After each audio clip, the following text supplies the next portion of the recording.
ठीक है, मैं और इसको एग्जाम्पल समझाता हूँ, समझो इसको।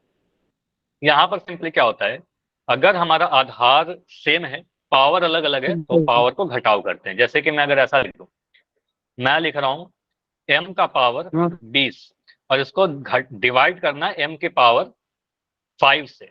मुझे बताओ इसका आंसर क्या आएगा? m का पावर 20 बटा m का पावर सर 5। स्क्रीन नहीं दिख रहा। लेफ्ट करके ज्वाइन करो, सर फिर स्क्रीन बिल्कुल सही है, अब स्क्रीन सही है, लेफ्ट करके ज्वाइन करिए। तो m का पावर क्या आएगा? बस पावर को घटाव करिए, ठीक है। यहाँ पर 20 है और यहाँ पर 5 है, तो ऊपर वाला पावर में से नीचे वाला पावर घटा दीजिए, ठीक है। 15 आएगा बिल्कुल। तो 20 में से 5 को घटा दीजिएगा, ठीक है। यहाँ पर भाग मत लगा देना, तो m का पावर कितना आएगा? m का पावर 15 आ जाएगा। ये आंसर आएगा हमारा, ठीक है। समझ में आया? ये मुझे बताइए, अगर मैं कह रहा हूँ y का पावर 100 और इसको भाग लगाना है y के पावर 90 से, मुझे बताओ आंसर क्या मिलेगा? y के पावर 100 को आप अगर भाग लगाओगे y के पावर 90 से, तो क्या आंसर मिलेगा? y का पावर 10 मिलेगा। आपको पता था, यहाँ पर y लिखेंगे 100 में से पावर 10 को घटा देंगे, 90 को घटा देंगे। तो 100 में से आप अगर 90 को घटाइएगा तो आपका सिंपल आंसर मिल जाएगा y का पावर 10। ठीक, क्लियर सभी का? अगला क्वेश्चन करें। देखो, अगले क्वेश्चन पे जाने के पहले मैं आपको कुछ चीज और बताता हूँ। देखो, अगर आपको पता है पॉजिटिव नंबर को पॉजिटिव से डिवाइड करते हैं, अगर a बटा b लिखा हुआ है, तब तो कोई इशू नहीं है, a बटा को a बटा b ही लिखेंगे, कोई दिक्कत ही नहीं है। ठीक, इसमें कुछ भी याद नहीं रखना है आपको। अगर इसमें अगर मैं ऐसा लिख देता हूँ, मैंने लिखा सर माइनस a बटा माइनस b, कभी अगर ऐसा आता है कि ऊपर में भी माइनस नीचे भी माइनस, तो ऐसे केस में क्या बोलते हैं, सर यहाँ भी माइनस है यहाँ भी माइनस है, तो माइनस से माइनस कैंसिल हो जाएगा और ये बन जाएगा a बटा b। ठीक है, तो अगर अंश और हर दोनों में ही नेगेटिव आ जाए तो उसको आप कैंसिल कर दीजिए। ठीक है, तो दो नेगेटिव मिलकर के कैंसिल होकर प्लस आ जाते हैं। ठीक है, तो आप बोलोगे कभी दिखा है ऐसे माइनस का 10 बटा माइनस का 5, तो आप इसको काटते थे ना, माइनस से माइनस कटा और सर 5 दूनी 10, तो ये आंसर पॉजिटिव आएगा। ठीक है, 2 आएगा। क्लियर?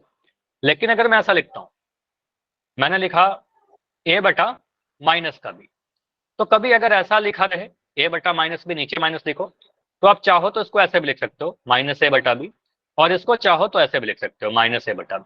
ठीक है, तो ये तीनों चीजें जो लिखा हुआ है बिल्कुल क्या है, सेम है। ठीक है, ये तीनों का तीनों बिल्कुल सेम है, लिखने का तरीका तीनों का सेम है। a बटा माइनस b लिखे, चाहे माइनस a बटा b लिखे, चाहे माइनस a बटा b लिखे। क्लियर?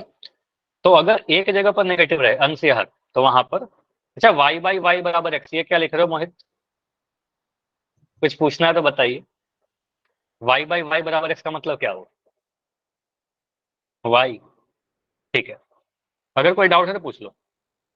चलो ये बताइए, तो यहाँ पर अगर लिखा है -15b का पावर 16, उसको भाग लगाना है 5b के पावर 10 से, तो इसका कैसे सॉल्यूशन करेंगे, कैसे सॉल्व करेंगे इस क्वेश्चन को, बताओ, थोड़ा सोचिए। यहाँ पर माइनस का साइन है, ट्राई करो। डाउट है? क्या डाउट है बताइए।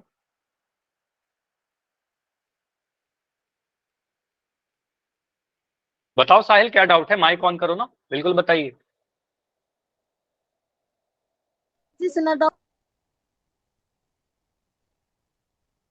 सिर्फ आप डी लिखोगे तो मुझे समझ में नहीं आना क्या आपका डाउट है। हाँ बोलिए।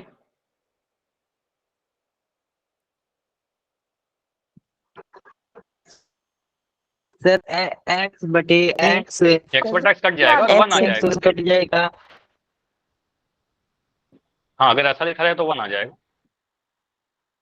मेरा और भी इसमें हो यार, जो सर जो इसने 3 कही की है। Power 6b। मैं सॉल्व कर रहा हूँ। देखो क्या लिखा गया, सर आप लिखा था नई आवाज ब्रेक हो रही है, फिर से बोलो क्या बोल रहे हो। 3 की पावर 6 मतलब। ठीक है, इसको सॉल्व करते हैं, देखते हैं क्या आता है। 3 की आता है या -3 की आता है। देखो यहाँ पर थोड़ा सा गलती कर रहे हो आप लोग, अगर में समझिए। मेरा भी हो यार, जो जो माइनस ठीक है, अभी माइक बंद, माइक बंद, अभी मैं समझा रहा हूँ। ठीक है, अभी समझिए इसको। ठीक है, देखो इस तरीके से आप लोग बोलोगे तो फिर क्या होगा, बाकी बच्चों को समझ में नहीं आएगी। ठीक है, अभी माइक बंद। ठीक है जी, नहीं -15b बोलेंगे। की पावर 6 डिवाइड करना है 5b की पावर 10 से। ठीक है, ऐसे डिवाइड करना है। तो यहाँ पर आप क्या बोल सकते हो, सर इसको लिखना है सर -15 b की पावर 16 को भाग देना है 5 b की पावर 10 से, कुछ ऐसे। अब इसको सॉल्व करते हैं, बट्टा के रूप में लिखते हैं, p बट्टा q के रूप में लिखते हैं। तो यहाँ पर आ गया -15 b की पावर 16, ठीक है, और इसको भाग लगाना है 5 b की पावर 10 से, कुछ ऐसे लिख दिया, p बट्टा q के रूप में लिख दिया। अब यहाँ पर आपको पता सर संख्या से संख्या भाग लगेगा, चर से चर भाग लगेगा। तो यहाँ पर मैं क्या कर रहा हूँ, 5 यहाँ नंबर है, तो 5 से भाग लगाइए 15 में, तो 5 से काटेंगे 15 में, कितने बार में कटेगा, 3 बार में कटेगा, 5 3 15। अब यहाँ पर देखो 3 तो आप लिख दोगे, लेकिन ये माइनस का साइन कुछ बच्चों ने छोड़ दिया, कुछ बच्चों ने लिखा था, कुछ माइनस से छोड़ दिया। तो माइनस का साइन नहीं छूटेगा, या माइनस का साइन भी आएगा, क्योंकि माइनस कैंसिल नहीं हुआ, 15 तो कैंसिल हो गया, लेकिन माइनस का साइन रहेगा।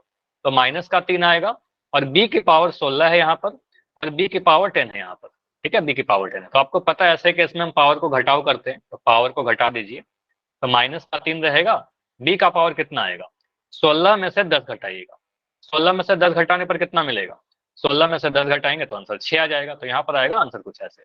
तो क्या आंसर बन रहा है हमारा, -3 b की पावर 6। ये समझ में आया, बताओ, ये क्लियर कि हम कैसे सॉल्व करेंगे, एक पद को एक पदी से कैसे डिवाइड करेंगे। इसको मिटा देता हूँ नीचे, इसको मिटा देता हूँ। ऐसा और क्वेश्चन करें, अगला क्वेश्चन फिर आपको सॉल्व करना होगा। Yes sir. इस क्वेश्चन को ट्राई करके बताओ, ये क्वेश्चन कितने बच्चे कर सकते हैं, करके बताइए। थोड़ा जूम कर देता हूँ, और आंसर आप चैट सेक्शन में लिख दो। आंसर इसका चैट सेक्शन में लिखना है, कमेंट में।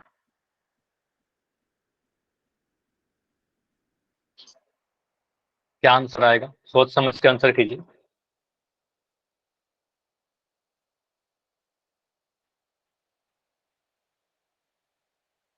क्या आंसर आएगा, देखो अगर सिर्फ x लिखा हुआ है, -3x की पावर 3, एक आंसर तो ये आया है, ठीक है। 3/4 कैसे आंसर आ रहा है, कुछ बच्चे 3/4 लिख रहे हैं, क्या कहना चाह रहे हैं आप बताओ, 3/4 कैसे आ जाएगा, उसमें कुछ वेरिएबल भी आएगा ना, ठीक है। देखो मैं इसको सॉल्व कर रहा हूँ। -4। हाँ बिल्कुल यही आंसर था जो आपने लिखा। देखो यहाँ पर क्या बोलोगे, सर डिवाइड इसको करना है, ठीक है, तो लिख दिया -36 x की पावर 4 को भाग देना है 12x से। अब माइक बंद कर लो, अभी समझो इसको, -36x की पावर 4 को भाग देना है 12x से। अब यहाँ पर क्या बोलेंगे सर, इसको बट्टा के रूप में लिखेंगे। तो पहला वाला जो नंबर है ये, ठीक है, इसको हम लिख देंगे -36x की पावर 4, भाग किससे देना है, इस वाले से भाग देना है, तो 12x नीचे चला जाएगा, ठीक है, 12x नीचे चला जाएगा, ठीक है। अब यहाँ पर क्या बोलिएगा सर, ये माइनस का साइन तो है, नीचे में, ऊपर में माइनस नीचे में प्लस, तो माइनस का साइन तो रहेगा, इसमें माइनस कैंसिल नहीं हो रहा। अब 12 के टेबल में 36 आता है क्या, 12 के टेबल में 36 आता है, और आता है तो कितने बार में आता है, 12 3 36, ठीक है। तो आपको ये पता होना चाहिए 12 3 36, ये टेबल आपको याद होना चाहिए कम से कम 20 तक के, ठीक है। तो ये 12 से 3 बार में काटेंगे, 12 3 36, तो ये लिख दिया माइनस का 3। अब यहाँ पर x का पावर क्या है, x का पावर ऊपर में 4 है, और नीचे में x का पावर क्या है, कुछ नहीं है, इसका मतलब x का पावर 1, ठीक है। पावर को घटा दीजिए, -3 x का पावर 4 में से 1 घटा दीजिए, ठीक है, 4 में से 1 घटाओगे आपका बिल्कुल आंसर मिल जाएगा। 4 में से 1 घटाइए, चाहे आप डायरेक्ट लिख दीजिए -3 x का पावर 3, तो ये आंसर आएगा। कुछ बच्चे ने बिल्कुल सही लिखा था। क्लियर, इतना समझ में आ गया सभी को, बताओ।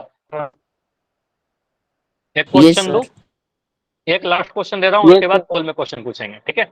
ये आपका लास्ट क्वेश्चन है, प्रैक्टिस करिए, उसके बाद पोल में क्वेश्चन आएगा। क्वेश्चन है आपके लिए माइनस का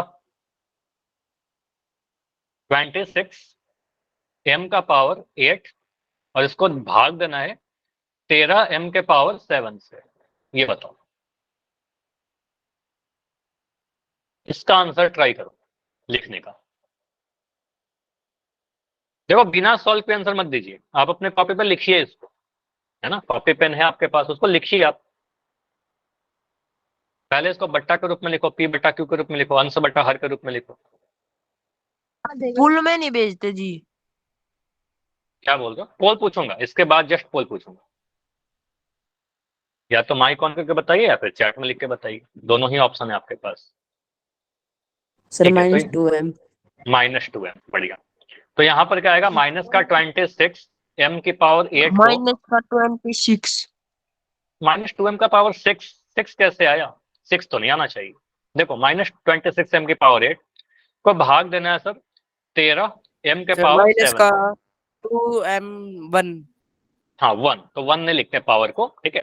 सिंपली आप बोलोगे सर इस तरह, अच्छा अभी स्क्रीन नहीं दिख रही होगी, ठीक है, 1 सेकंड रुक जाओ। मतलब स्क्रीन तो दिख रहा होगा लेकिन मेरी जो मैंने लिखा है वो नहीं दिख रहा होगा, ठीक है, तो बस वेट करना है। ये पुल में, ये पुल मान दो जी। हाँ क्या बोल रहे हो, चलो बिल्कुल पोल पूछूंगा। -26 m की पावर 8 बटा 13 m की पावर 7। तो यहाँ पर क्या बोलेंगे सर, ये माइनस है, नीचे में पॉजिटिव है, तो एक माइनस साइन तो आएगा, माइनस साइन तो आएगा। उसके बाद यहाँ पर 13 है और ऊपर में 26 है, तो 13 के टेल में 26 आता है, 13 दूनी 26, तो यहाँ पर से काटेंगे 13 दूनी 26, ये आ गया -2। m की पावर 8 है और यहाँ पर m की पावर 7 है, तो पावर को घटा दीजिए, -2 m की पावर 8 में से 7 घटाइए, तो 8 में से अगर हम 7 को घटा दें तो 8 में से 7 घटाने पर आपका 1 मिलता है ना, तो यहाँ पर लिख देंगे 1, ठीक है। तो आंसर क्या आएगा, -2m की पावर 1, और पावर 1 नहीं लिखते, तो ये भी ध्यान रखिएगा, जो पावर 1 होता है वो नहीं लिखते हैं, तो आंसर ऐसा लिखेंगे, -2m लिखेंगे। अब इसमें कहीं पर भी कोई डाउट है तो बताइए। हाँ जी साहिल बताइए क्या डाउट है इसमें, इसको एक्सप्लेन कर दो सर फिर ये से। हाँ हाँ सर बोलो। हम तो सर कट जाएगा सर, हम कहाँ से आ गए? m नहीं कटेगा ना, वही तो मैं बता रहा हूँ। अगर मैं लिखता m की पावर 8 बटा m की पावर 8, ठीक है, अच्छा डाउट है आपका। अगर मैं पावर सेम लिखता, सेम वेरिएबल का सेम पावर, तो ये कट जाएगा और यहाँ पर 1 आ जाएगा, ठीक है। लेकिन अगर मैं कह रहा हूँ m की पावर 8 और डिवाइडेड बाई m की पावर 7, तो यहाँ पर m आएगा और पावर को घटा देंगे, तो यहाँ पर पावर 8 है और यहाँ पावर 7 है, तो यहाँ पर पावर 1 आ जाएगा। अगर पावर अलग अलग रहेगा तब हम पावर को घटाते हैं। समझ में आया साहिल, ये सर क्लियर। अगर पावर सेम रहेगा काट देंगे, अगर अलग पावर रहेगा तो बड़ा पावर में से छोटा पावर को घटाव करेंगे, ठीक है। चलिए अभी क्वेश्चन पूछ रहा हूँ, होल सेक्शन में ट्राई करना है आप, ठीक है। चलिए नाइस, अच्छा बात होगा आपने पूछा अपना डाउट। x के पावर 7 को x के पावर 3 से डिवाइड करना है। इसका आंसर देखते हैं कितने बच्चे सुन रहे थे मेरी बात को। बहुत आसान क्वेश्चन है, अगर आपने नोट्स बनाया होगा काफी जल्दी से आंसर कर दोगे। पोल में ऑन कर दे रहा हूँ, क्वेश्चन नंबर 32। सर घटाना पोल है। अभी आपका ऑन है, पोल सेक्शन में आंसर देना है, अभी नहीं बताना है। अभी बिल्कुल माइक बंद रखना है, चैट आपका बंद किया गया है, आपको आंसर पोल सेक्शन में जाकर देना है। क्वेश्चन क्या है आपका, क्वेश्चन बोला जा रहा है x के पावर 7 को भाग लगाइए x के पावर 3 से। इसको आप बटा के रूप में लिख दो, x का पावर 7 बटा x का पावर 3। अब इसको सॉल्व करके देखिए आंसर क्या आएगा। चारों ऑप्शन में देखो, x का पावर 4 आएगा, 3 आएगा, 7 आएगा या 5 आएगा। तो बट्टा के केस में या भाग के केस में पावर अगर अलग होता है चर के ऊपर, तो पावर का क्या करते हैं। ठीक है, इस क्वेश्चन में ज्यादा टाइम नहीं लगना चाहिए। ठीक है,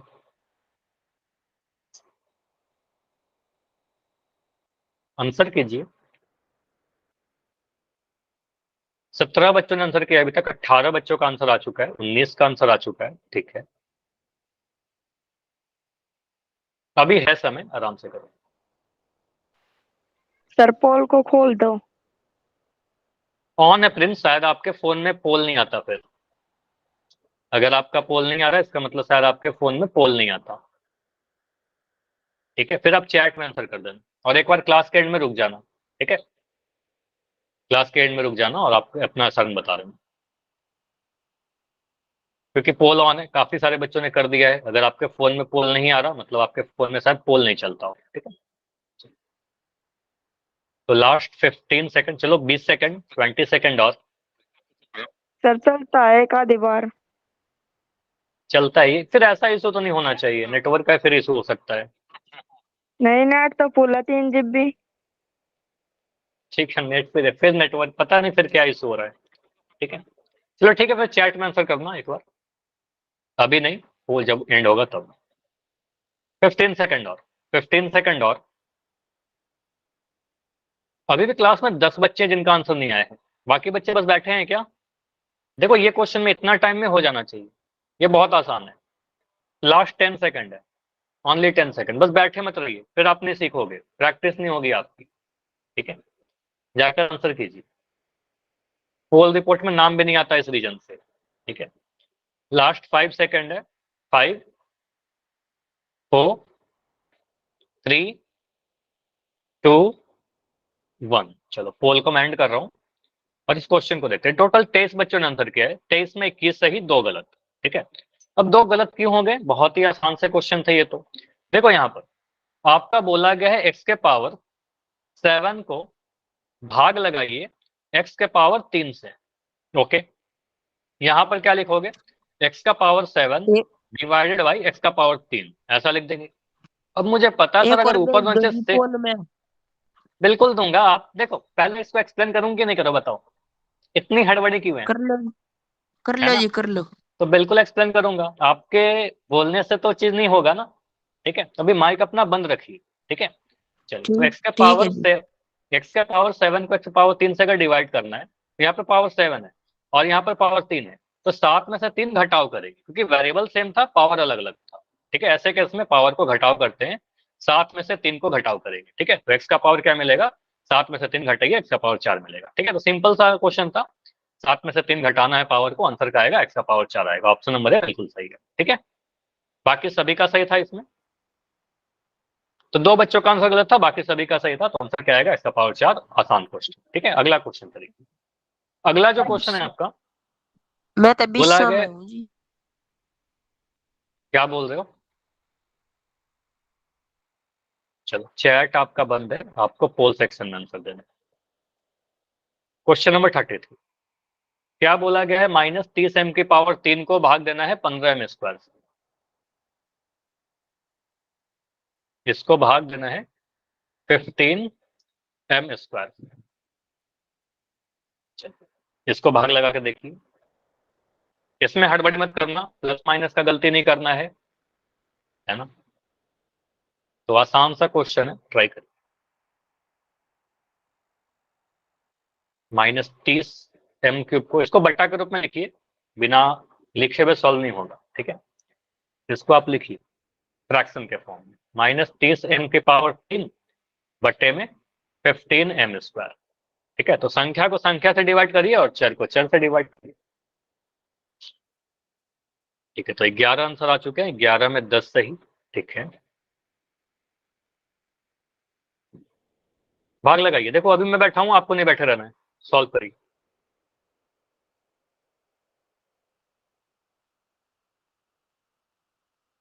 -30m की पावर 3 को भाग लगाइए 15m स्क्वायर से। 16 आंसर आ चुका है। ठीक है, 17 आंसर आ चुका है।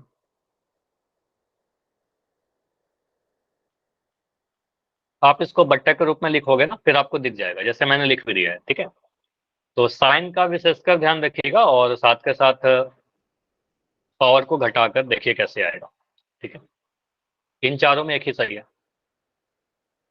ठीक है, अभी रुकेंगे लास्ट 15 सेकंड, 15 सेकंड और बाकी बच्चे आंसर कीजिए।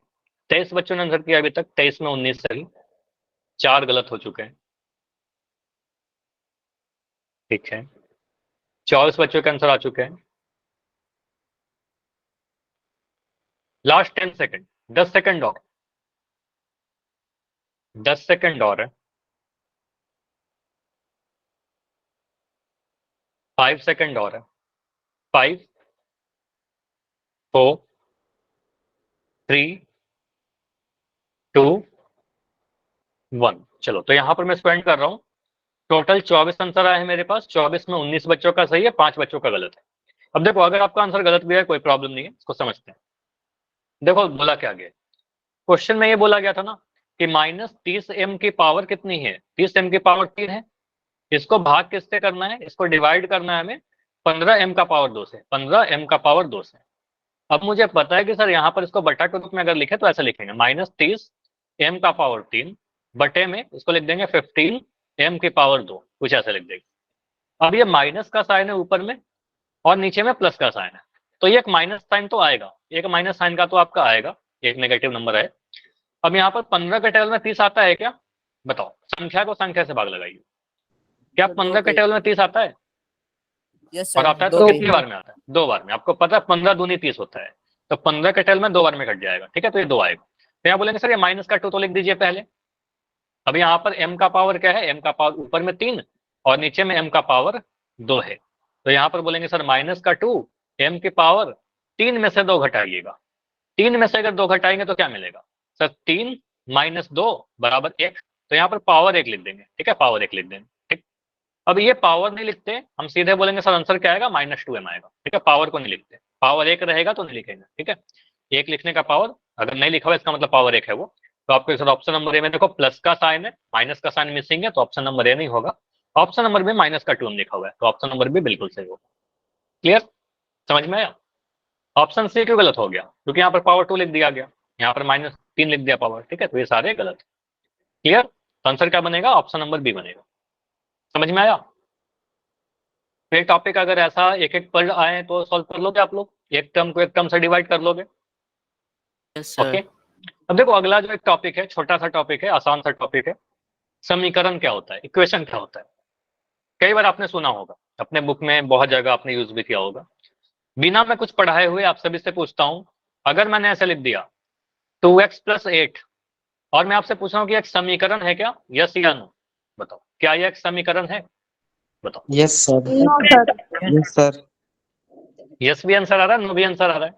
देखो यहाँ पर क्या होगा, ये एक समीकरण नहीं है। जीरो होगा। हाँ वही वही मैं बता रहा हूँ, ये एक समीकरण नहीं होगा, ठीक है, ये वाला जो लिखा हुआ है एक समीकरण नहीं है।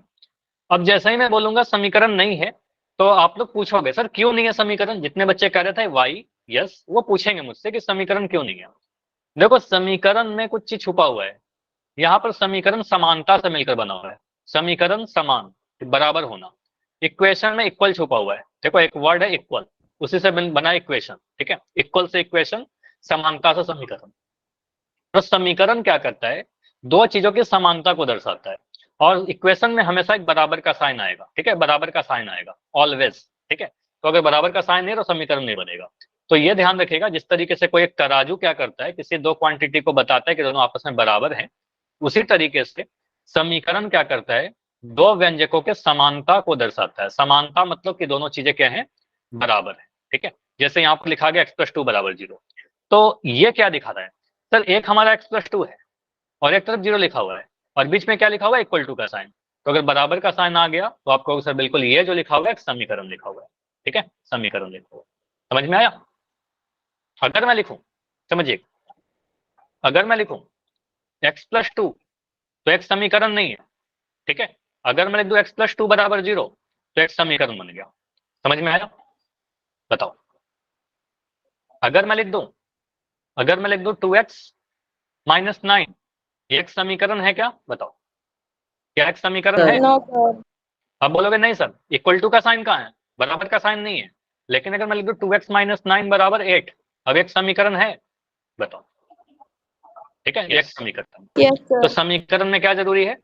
समीकरण में जरूरी है कि = का साइन, ठीक है, = का साइन है। और क्या जरूरी है?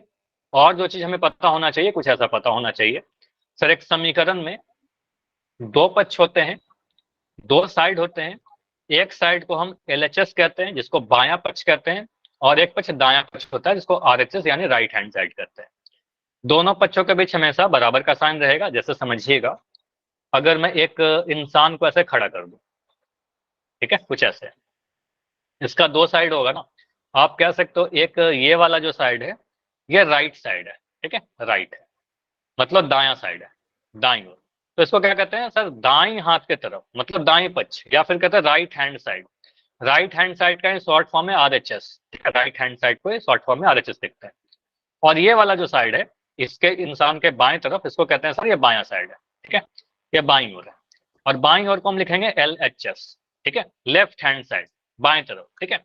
तो उसी तरीके से जो = का साइन है, = के दाएं तरफ जो लिखा रहेगा, इसको हम कहेंगे सर ये दायां पक्ष है, राइट साइड है। और = का जो बाएं तरफ लिखा रहेगा, उसको हम कहेंगे सर बायां पक्ष है, LHS है। और दोनों के बीच में = का साइन रहेगा, बराबर का साइन रहेगा। समझ में आया?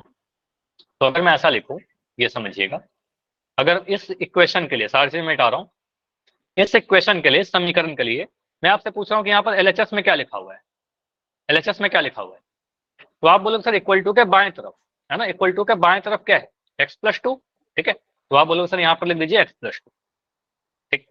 इक्वल टू के दाएं तरफ क्या लिखा हुआ है, आरएचएस में क्या लिखा है, तो इक्वल टू के दाएं तरफ तो 5y लिखा हुआ है, 5y, क्लियर। तो एलएचएस आरएचएस समझ में आ गया, बताओ, क्लियर। चलिए, तो मुझे बताइए इन चारों, कुछ ऑप्शन लिखे गए हैं एग्जाम्पल्स, मुझे बताइए इनमें से कौन कौन सा समीकरण है। पहला वाला समीकरण है क्या, पहला वाला समीकरण है, यस, आप बिल्कुल कहोगे समीकरण है, क्योंकि यहाँ पर इक्वल टू का साइन दिख रहा है, ठीक है, एक बायां पक्ष है, एक दायां पक्ष, ठीक है, बायां पक्ष ये वाला हो गया, दायां पक्ष ये वाला, ठीक है, बस इक्वल टू का साइन रहेगा, वो समीकरण बनेगा। यहाँ पर क्या है, सेकंड वाला समीकरण है क्या, नो सर। नहीं, क्योंकि यहाँ पर इक्वल टू का साइन नहीं है, आप बोलो सर बराबर का साइन नहीं है, तो आप कहोगे सर ये समीकरण नहीं है, ठीक है, समीकरण नहीं है। तीसरा वाला बताओ समीकरण है क्या, इक्वल टू का साइन नहीं है, आप बोलो सर बराबर का साइन नहीं है, एलएचएस आरएचएस नहीं है, बायां पक्ष दायां पक्ष नहीं है, तो ये नो हो जाएगा। और चौथा वाला बताइए, Yes, sir. बिल्कुल, यहाँ पर आप देखोगे सर इक्वल टू का साइन है, तो आपको ये समीकरण है, ठीक है, ये समीकरण बनेगा, क्लियर। तो समीकरण देखना आसान है कि नहीं, आसान है, ठीक है, समीकरण देखना बहुत आसान है। अगर मैं आपसे पूछूं, मुझे बताइए 2x + 3y - 9, ये समीकरण है क्या, समीकरण है, नो सर। नहीं, क्योंकि इक्वल टू का साइन नहीं है, ठीक है, एक ही पक्ष है। अगर मैं इसी में ऐसा लिख दिया 2x + 3y = 9, अब ये समीकरण बन गया क्या, यस सर। यस, अब आपको पता है सर ये हमारा इक्वल टू का साइन आ गया, और इक्वल मतलब इक्वेशन, ठीक है, तो आपको ये बायां पक्ष हो गया या दायां पक्ष हो गया, तो इक्वेशन बन जाएगा, ठीक है। तो अभी देखो, आपने 3 चीज अब तक पढ़ा है, इस तीनों में अंतर समझिए, ये इंपॉर्टेंट है। बीजीय व्यंजक आपने पढ़ा है, बहुपद आपने पढ़ा है, और समीकरण आपने पढ़ लिया आज, ठीक है। तो बीजीय व्यंजक क्या होता है, ऐसा व्यंजक जिसमें कम से कम एक चर आ जाए, ठीक है, तो बोल देगा सर यहाँ पर x आ गया, एक चर, ठीक है, एक चर आ गया, इसको क्या कहेंगे सर, बीजीय व्यंजक। अब बीजीय व्यंजक में ही ऐसा बीजीय व्यंजक जिसमें चर की घात एक पूर्ण संख्या रहे, ठीक है, जैसे यहाँ पर x का घात कितना है, 1 है, तो ऐसे वाले को क्या कहेंगे सर, यहाँ पर मुझे क्या दिख रहा है, चर का जो घात है पूर्ण संख्या है, तो ऐसे वाले बीजीय व्यंजक को हम बहुपद कहते हैं, ठीक है, ऐसे वाले को बहुपद कहते हैं। और अगर हमारे पास एक बायां पक्ष रहे और एक दायां पक्ष रहे, बीच में इक्वल टू का साइन रहे, तो ऐसे वाले को हम समीकरण यानी इक्वेशन कहते हैं, ठीक है। तो ये तीनों में अंतर ध्यान में रखिएगा, बीजीय व्यंजक, बहुपद और समीकरण। बहुपद में सिर्फ एक पक्ष होता है, लेकिन समीकरण में कितना पक्ष होगा, समीकरण में कितना पक्ष होगा, 2 पक्ष, ठीक है, एक एलएचएस और एक आरएचएस, और इन दोनों के बीच में इक्वल टू का साइन, ठीक है। एक सिंपल सा क्वेश्चन पूछता हूँ, होल सेक्शन में आंसर कीजिएगा, बहुत आसान सा क्वेश्चन, ठीक है। चलिए, बस आपको यहाँ पर इतना क्लियर तो वाई लिख के पहले कंफर्म करिए, वाई लिख के कंफर्म करिए, कोई डाउट है तो पूछ लो, कोई डाउट है तो पूछ लो, वाई, ठीक है। तो ये क्वेश्चन करो अगर क्लियर है तो। बस इन चारों ऑप्शन में आपको समीकरण पहचानना है, एक ही ऑप्शन है जो समीकरण है। होल में ऑन कर दे रहा हूं, आप ध्यान से देखकर आंसर कीजिए। आपको देखना है इन चारों ऑप्शन में समीकरण कौन सा है। माइक बंद कर लो। प्रिंस, इस वाले क्वेश्चन में आपका पोल आ रहा है क्या? Yes sir. प्रिंस आप बताओ, नहीं प्रिंस से पूछ रहा हूँ, आप सभी का तो आ ही रहा होगा। प्रिंस, प्रिंस बंसल, आ रहा है पोल? क्लास में हो ना? सर आया अब तो। आ गया ना, ठीक है। तो नेटवर्क का इशू हो सकता है, और तो कुछ मुझे देख लेना है, ठीक है, करिए आप इसका आंसर। तो देखना है आपको इन चारों ऑप्शन में समीकरण कौन सा है, एक ही ऑप्शन है जो समीकरण है।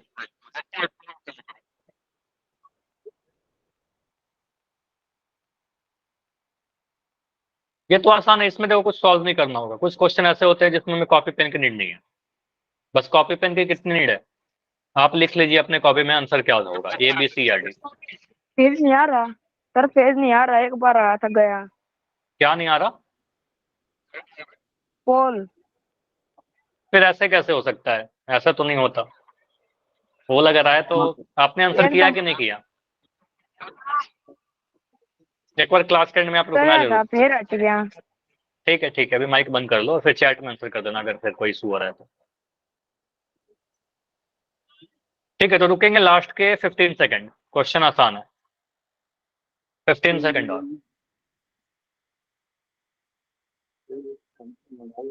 10 सेकंड और